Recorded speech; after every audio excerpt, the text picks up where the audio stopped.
All right, first and foremost, let's start with the rice. 2 cups or 380 grams of white rice, ideally medium grain. Do I even have to say it anymore? Just wash it. You cook that with whatever you got, but we all know the right way is with a rice cooker, which if you're using one, it'll be 2 cups or 473 milliliters of water. Close it, press the on button, and you're done. Next up, Kung Pao pork. First, you're gonna need 1 pound or 450 grams of boneless Boston butt. Slice that bad boy thinly, about 1/3 of an inch thick. Toss it into a medium bowl. Season lightly with salt, and add 1 1/4 tablespoon or 11 grams of cornstarch. Toss together until fully coated and set to the side. Guess what, brother? You're gonna need a second bowl. Bing, bang, boom. Now to that, you're gonna add 2 tablespoons or 27 grams of sugar, 2 tablespoons or 22 grams of white distilled vinegar, 1/4 cup or 60 milliliters of soy sauce. Stir that together until the properties of solubility cause the sugar to dissolve, or some shit, I don't know. And finally, whisk in 1 1/4 tablespoon or 11 grams of cornstarch until dissolved. All right, it's wok time. If you don't get your wok hay, then you can walk out of the building. First, enough vegetable oil to coat the bottom, about 2.5 tablespoons. Heat over high heat, and once that's add in your pork, spreading it evenly, and let that sear for about 2 to 3 minutes, tossing occasionally until you get some decent browning. Now remove that, add more oil, and add 1 red bell pepper, diced, 1 green bell pepper, diced, 2 green onions cut into 1-inch segments, 7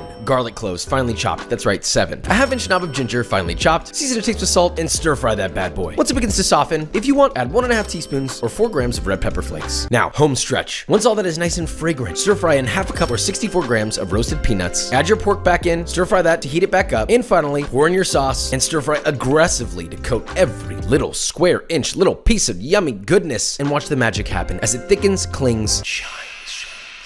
Pop that into a bowl. Look at that, steaming in the distance. All right, next up, orange chicken. We've done this before, but this one's a little bit different. And by that, I mean I had to figure out how to make it cheaper. First, we're gonna make our sauce. Get a medium sauce pot and add in 1/3 cup or 65 grams of light brown sugar, followed by 1 cup or 240 milliliters of orange juice. Set over medium heat, stirring occasionally. Once that comes to a simmer, let that reduce for about 2 minutes, and add 1 teaspoon or 2 grams of red pepper flakes. That's totally optional. It's for heat, and it will be spicy. A 1/2-inch knob of ginger, grated, 1/2 cup or 120 milliliters of soy sauce. Then separately, mix together 1 tablespoon or 9 grams of cornstarch and 1 tablespoon or 15 grams of water until you get that good old slurry. Whisk in your slurry a little splash at a time until it's to your desired thickness. Now you can use all of it and it'll be really thick, or you can use half of it and it'll be a little more runny. It's really up to you. Turn off the heat, optionally, strain your sauce, and finish with 6 cloves of garlic very finely chopped, and your sauce is done. Now for the fry. Get 1.5 pounds or 680 grams of chicken thighs, boneless and skinless. Cut those into bite-sized pieces. Then in a medium-sized bowl, add in 2 eggs, 3 tablespoons or 48 grams of water, little splash of soy sauce, optionally a couple tablespoons of sriracha. Whisk together till homogeneous. Add in your chicken, move on immediately to your dredge, which is just gonna be a large bowl for tossing. So to that, add 3/4 of a cup or 112 grams of all-purpose flour, 3/4 of a teaspoon or 6 grams of fine sea salt, and 1/4 cup or 33 grams of cornstarch. Whisk together, and look, frying is super easy when you use a wok. It heats up quickly, and you don't need a ton of oil. So get a large wok, fill it up about halfway with vegetable oil, heat that to about 350 degrees Fahrenheit, and take all of your chicken, plop it into your dredge, toss aggressively to coat every little nook and cranny.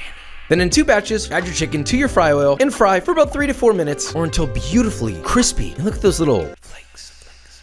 And cook to an internal temperature of 165 Fahrenheit. Pop that into a bowl, sauce with half of your sauce, and repeat with the second batch. That's it. All right, boom. Next up, chow mein. Super simple. Medium-sized bowl. Add 2 tablespoons or 32 grams of soy sauce, 1/2 teaspoon or 2 grams of toasted sesame oil, 1 tablespoon or 13 grams of granulated sugar, and 2 teaspoons or 6 grams of cornstarch. Whisk all that together until combined and set to the side. Get a medium pot, fill it with water, and bring that to a boil. Now get a large wok. Add just enough oil to coat the bottom. Heat that over high heat, and once that's ripping hot, add 4 cups or 200 grams of thinly sliced green cabbage. Add in 1 julienne carrot, season lightly with salt to taste, and stir fry that together till it starts to soften. Stir in 2 green onions, 2 cloves of chopped garlic. Now you need to move quickly here. You don't want those green onions to get too cooked. Now to your boiling water, add 1 pound or 450 grams of chow mein noodles, and if they're fresh, you're gonna boil those for about 30 seconds. Immediately remove and add to your wok. Stir fry that, flipping constantly, and once that's hot and starts to get a little bit of color on your noodles, pour in your sauce, stir fry, and once it's glistening like the most beautiful mirror enrobing each noodle, it's done. Pop that onto a plate, bowl up your rice, and look at that. All for this measly price.